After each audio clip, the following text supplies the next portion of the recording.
Eric, and join us right now with more on this. Jonathan Greenblatt, Anti-Defamation League CEO and National Director. And why don't we just take a full step back for just a moment to explain how a lawsuit like this would even work? Sure. Given that we're talking about suing countries and the ability to collect, if you will, by its very nature is almost, I don't want to say impossible, but nearly so. So 1976, the Congress passes the U.S. Foreign Sovereigns Act, which entitles these different countries to immunity, diplomatic immunity, except in the cases where there are state sponsors of terror. So countries are on a list that's established by the U.S. government if they are determined to be state sponsors of terror organizations. And that list includes countries like, it's included many over the years. Right now, Iran, North Korea, Syria, and also Cuba is on that list. So in 2015, the U.S. government established a fund, the U.S. Victims of State-Sponsored Terror Fund. It is comprised of monies that have been, they're like seized assets, fines levied, et cetera. So there's no U.S. taxpayer dollars involved.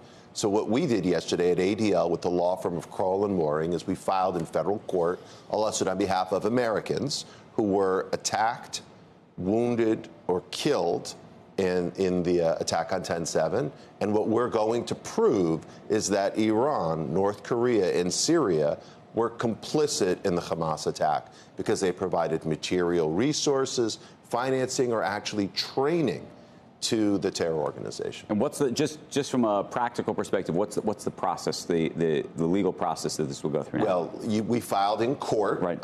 It's not easy to serve them. Right. So I can't just walk up to Khamenei and hand him papers. That takes a few months to do through channels.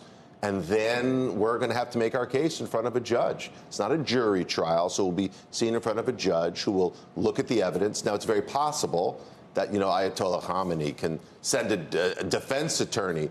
Unlikely to happen, Andrew. So in reality, we will probably be presenting our case without a defense, without them filing an official defense. And the judge will evaluate the materials and then, I believe, find in our favor. Try to get rid of the rest of the squad. Spend your money effectively. He got rid of, Bowman's gone. There's about 3 or 4 other ones. Okay, well, that's a different thing. He's already, he's shifting the conversation. I was going to go there eventually, but we might as well go there directly. This is, you're not going to get anywhere. Go do something you can actually do. We're representing 130 individuals or families, Joe, all of whom's lives were irrevocably altered. So I understand that, but I will get them financial relief. Time could be really from Iran. Matters. From Iran and Syria. Again, from these seized assets. Okay. So we're going to do that, number one. And number two, we're going to demonstrate the complicity of Iran in particular. I mean, look, their largest export is anti-Semitism. They're the single state sponsor of terror. And we have all these 10/7 deniers right now. People saying the attack didn't happen. People saying that women weren't raped. The ones in Congress. That's what I'm saying. Maybe work on some domestic issues. We do that as well. And look, I think I look forward to Congressman Bowman returning to his post as a middle school fire marshal, isn't he? Somewhere. Maybe that's he's trying out for that job. Good at. He knows how to do it. Weigh in. We have obviously been talking about the debate and the debate performance by President Biden and obviously former President Trump, and how you think about both of these candidates in the context of anti-Semitism here in the U.S. and around the world, but also in the context of what you think is happening in Israel, Gaza.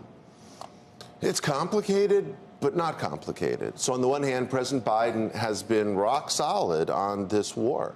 He went and visited the war cabinet just weeks after the 10/7 attack. He has been clear again and again, and so have people like Jake Sullivan, Secretary Blinken, et cetera. Now, on the other hand, President Trump has also said things that have been positive in support of Israel. So I hope whoever gets elected, they continue to maintain the bilateral relationship. Why doesn't Netanyahu say that it's not?